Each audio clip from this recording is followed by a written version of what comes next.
sa direksyon ni Direk Joel Lamangan, written by Eric Ramos, produced by New Production, Royal Star Media Production Philippines Incorporation.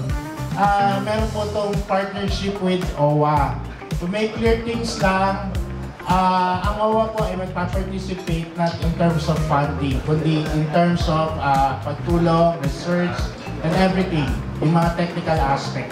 Ang Jackstone 5 po ay isang drama comedy, pero mas lamang yung comedy.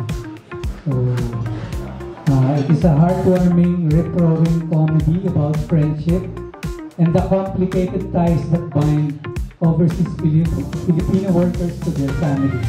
Taong 1976 na buo ang barkadahan ng 5 baklang teenager. Nagbanding silang 5 sa larong Jackstone at sabay-sabay silang nangarap na makapagtrabaho sa ibayong dagat. Nag-Valentine concert sa Pilipinas noong 1976 ang Jackstone 5. Ang iniidolo nilang singing group na pinangungunahan ng binatilyong si Michael Jackson. Nang tumuloy ang Jackson 5 sa Pagsanhan para magbakasyon, naglakad ang mga baklita ng 6 na oras papuntang Pagsanhan para lang masilayan ang sikat na magkakapatid. Umuwi silang luwaan. Pero kahit papaano, nakaisip sila ng magandang pangalan para sa kanilang grupo. Jackstone 5. Summer 2025. Ngayong seniors na silang lahat, muling magkakasama ang 5 magkababatang bakla sa isang holiday weekend sa Pagsanhan. Si Eric Kison po as Felix, also known as Felicity. Siya ang drama queen ng Jackstone 5. Noong kabataan niya, dumana siya ng marahas na kalupitan sa ama niya dahil sa kanyang kabaklaan. At ito ang nagtulak sa kanya na magtrabaho sa abroad para makalaya. Si Phyllis kasi, just like what our writer said, Eric, siya yung drama queen, di ba? So, maarte siya. So, yung character maarte siya. So, lahat, mas malaki yung mas expressive. Kasi kung drama queen ka, di ba? Mas expressive ka dapat. So, I've done a lot of, well, yung mga nagawa ko with Direk Joel, Puso Mamon and Happy Together. So, medyo drama queen din yung ano eh. Drama queen din yung si Osmond eh. Yung sa Pusong Mamon, may pagka-drama queen din. Kaya nga yata binigay sa akin ni Direk yung role na to is because ganun if ever yung role.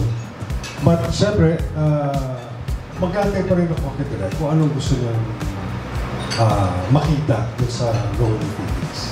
Gardo Bersosa at si Doc, isa sa 2 machong bakla sa Jackstone 5. Dahil mahina ang ulo, siya lang ang hindi nakatapos ng kolehiyo. 31 years nang nakarelasyon si Remy. Pinag-aral siya nito ng Merchant Marine Corps, pero nag-drop out din siya agad. Kaya hindi siya naging seaman. Nagtrabaho siya bilang stuntman sa pelikula at naging callboy sa Pagsanhan bago nag-abroad bilang construction worker sa Saudi Arabia. Notorious siyang hustler ng mga bakla. And like yung mga baby roles before kasi, loud siya eh. So, kumbaga, mas parang klaro yung detalye na ano. Unlike ito, kung paminta. So, masarap gawin, masarap trabahuin. Kumbaga, kakaiba dun sa mga ginawa ko before. And parang first time ko yata may lover. Arnel Ignacio as Bruno, ang comedy queen ng Jackstone 5. Alias Bruna, Bruha, Bruhilda, hanggang naging Hilda na lang. Nagtrabaho siya bilang sous chef sa Sydney, Barcelona at Abu Dhabi. Nagretiro siya last year at nagtayo ng sarili niyang restaurant sa Nuvali. Siya ang pinakamasayahin, pinakagalante, at pinakamalandi sa grupo. Hirap na hirap akong gumanap ng bakla, actually. Bakit? Ano ba ang iaarte ko rito? Eh yung role ko, yun naman ang tunay ko pagkakataon. Baka mas mahihirapan pa ako kung sabihin mo yung nagtatago. Yung nagtatago. Na, kaso hindi ko rin naman masasabi sa'yo ganun kahirap dahil nag-asawa rin naman ako. Gusto mo ibang question na lang. Yung kasi kaya nga ako tuwan-tuwa dito sa project na to kasi ano lang parang hindi ko naman ito i-aarte kasi yun naman ang talagang personalidad ko. Jim Bangko as Remy. Isang high school teacher bago naging domestic helper sa Hong Kong. Ngayong senior na, peligroso ang kalusugan niya dahil sa hypertension at kondisyon sa puso. Siya ang moral center ng Jackstone 5, ang pinakamabait, pinakamatulungin at pinakamaunawain. Hindi man siya yumaman, may sandusenang kabataan naman na natulungan niyang makatapos ng pag-aaral. Halos nagawa ko ng lahat ng iba't ibang klase bakla. My last was lockdown. Mostly tough kids. This time medyo ako moral center, medyo mabait ako dito. Most of the time sigang bading. But this time, mabait ako ngayon dito. And this is very challenging. Imagine kasama na ang apak na to. Ang saya nito. Direk Joel Lamangan as Naldo. Siya ang pinakamatapang sa Jackstone 5. Ang sandigan ng mga kaibigan laban sa mga bully. Tanging miyembro ng Jackstone 5 na hindi nag-OFW. Chief Training Officer siya ng isang security agency kung saan may tinatago siyang boyfriend ng isa sa mga tauhan ng sityo. 36 na taon siyang nagtiis bilang closet queen sa isang loveless marriage. Hindi pa rin siya naglaladlad matapos mabiyudo 6 months ago. Pero sa wakas, may makikilala siyang lalaki sa pagsanghan na magtutulak sa kanya palabas ng closet. Direktor ako dito tsaka artista. Ito ang kauna-unahang pelikula ang gagawin ko yun. Sa 3 dekada ko ng pagdidirect ng pelikula, ngayon lang akong gaganap na artista at the same time director. Nakarelay ako doon sa aking mga tao sa ikatatagumpay ng buong kabuuan ng pelikula nito. Gaganap akong bakla. Gusto ko gumaganap na akong bakla sa TV araw-araw. Di ba? Pero kita-kitang lali kasi bakla. Si Roda yun. Ito si Roda. Ang aking gagampanan ay magpabuko. Nagawa ko naman yun ng pagkatagal-tagal sa Cavite. Diyos ko, naging core commander na ako, di ba?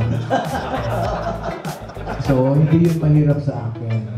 Ang mahirap sa akin, yung final na nabuko na ako at malayang-malaya na ako naging bakla.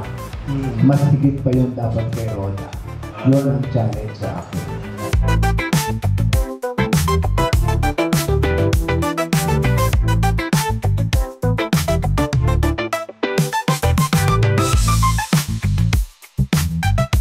Pero hindi ba pwede gawin Jackstone 6 yan?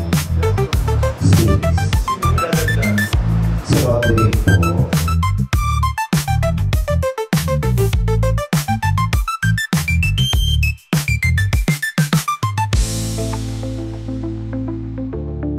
Papasalamat ako, it's through Arnel Ignacio na na-push to po ang project na ito. Dahil ang aming pong mga characters dito ay mga OFW na trabaho sa abroad at nandito na sa Pilipinas muli ngayong nagkaedad na sila.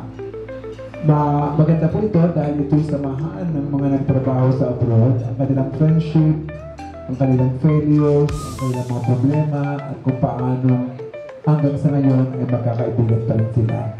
And excited kami ng Overseas Workers Welfare Administration to work in collaboration kay, of course, Direk Joel Lamangan and ang production. Dahil malaking tulong ito sa pagpapaliwanag ng mga programa ng OWA for OFWs kasi maraming incorporated dito na malaki ang relasyon sa aming pong ginagawang trabaho. Of course, this will be delivered in the form of comedy. So inaasahan talaga namin na talaga magiging hit ito. At the same time, it's going to be a huge help to the government efforts para mapatulungan natin yung ating mga OFWs. Thank you.